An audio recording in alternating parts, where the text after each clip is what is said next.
All right, so the 2016 quarterbacks that I talked about, number one overall pick that year, Jared Goff. Didn't have a great season in 2016. It's wild too. Like people are like, this guy's a bust.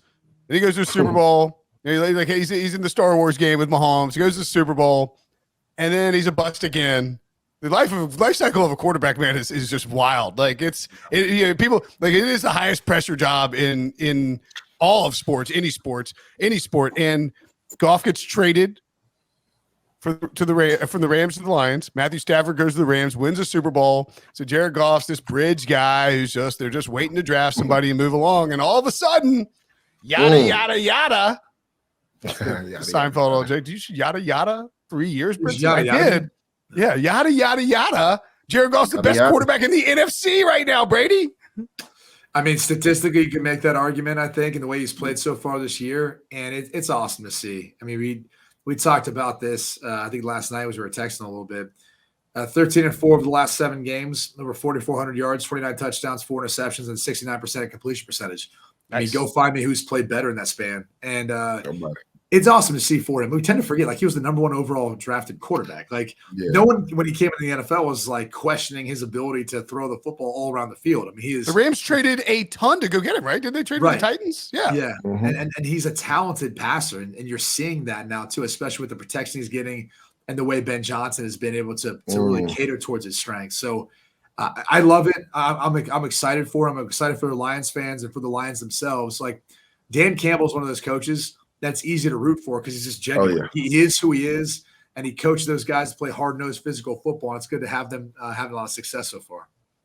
I know you were going to talk about, like, is there a quarterback crisis, before the Jared Goff conversation, but we kind of, time kind of ran over. Yeah, but, I think he's like part of it too, though, because it's like Jared Goff is the best quarterback in the NFC, and in 2016, like, the third best quarterback in the NFC was like Drew Brees, which is just, that's a big difference. That is. But I think Brady made a great point, right? And I wanted to talk about this.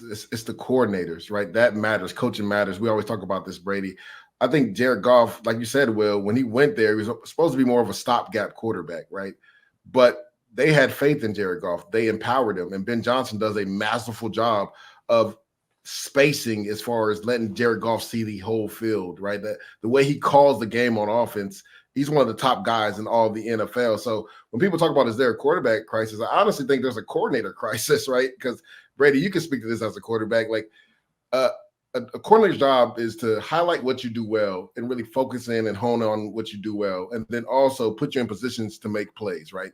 And I think Ben Johnson's done a really good job of doing that with Jared Goff. Jared Goff is playing lights out. Honestly, should be in an MVP. It should be an MVP candidate right now. I know I think the rankings right now are Tua, and I think Mahomes is second. But honestly, I think Goff should be ahead of Mahomes, honestly, just from how he's played this year. Well, if you're talking about this year, right, we're not talking about in totality and what Mahomes has done for his whole career. The MVP is supposed to be to the best player this year, right? It's not about what you've done in the past, which, again, does that help you? Of course it does. But I think Jared Goff, the way, and you talked about it, he's probably playing the best out of any quarterback in the NFC right now. I think he's done a masterful job taking care of the football, knowing where to go with the football, throwing with accuracy. And the thing that I liked about him, if you go back to that Green Bay game, in the first drive, he threw an interception. Brady, I always like to see how quarterbacks respond after having an early, mistake. Next drive just takes him down, scores a touchdown. So, the growth that he's had since he's been in Detroit has been something really great to watch. By the way, Jared Goff over at FanDuel, just looking at the odds, 2 of the favorite at plus 330. Patrick Mahomes plus 340. Josh Allen 6.5 to 1. Jalen Hurts 8.5 to 1. Brock Purdy 10 to 1. Lamar Jackson 14 to 1. Trevor Lawrence 19 to 1, and Jared Goff also 19 to 1. I don't hate that at 19 to 1. Crazy. The way the Lions are playing, they could easily get the 1 seed in the NFC. They look like the best team in the NFC North. I agree with that. I said I agree with that.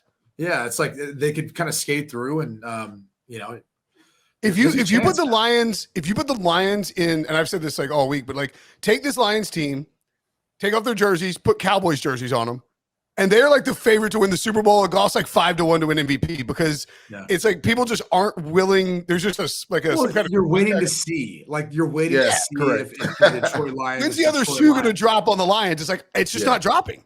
This is a good football team. We're 6 games in the season.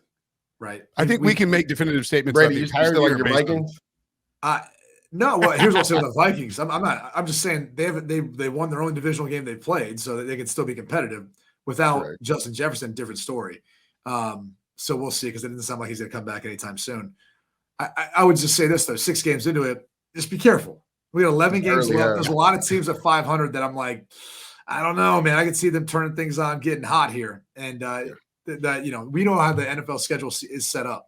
They want to have all those divisional games at the end of the year because they know that's ultimately what's going to dictate things.